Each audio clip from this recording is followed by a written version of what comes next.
A rectangular region is removed from another rectangular region.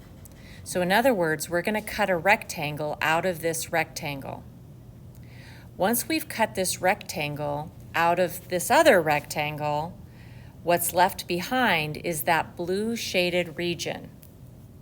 We would like to find the area of that leftover region. Area refers to the number of squares it takes to cover something. So if we start by finding the number of squares it takes to cover the original rectangle, which would be 5 times 10, length times width, 50 squares to cover that original rectangle, and then subtract out the squares that we removed. So the one we removed was 2 by 4, so we are removing a grand total of 8 squares. Then the leftover is going to be the number of squares it takes to cover that blue shaded region. 50 minus 8 is 42.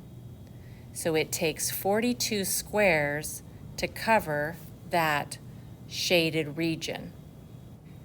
To summarize, if we find the area of the big rectangle and subtract out the area of the small rectangle, the leftover is that shaded region. Let's do 2 more quick ones. Finding the area of the blue shaded region. Let's find the area of the big rectangle. So in this first one, 11 times 7, which is 77.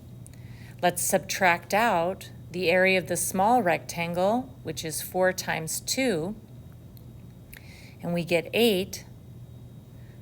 So the number of squares it will take to cover that blue shaded portion is 69 squares, so 69 feet squared.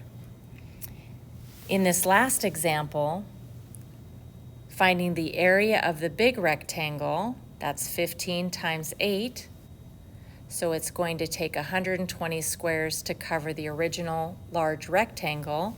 Subtract out the white rectangle, so 6 times 7, subtracting out 42 squares, the leftover number of squares to cover the shaded region is going to be 78. And these are squares, so 78 square yards.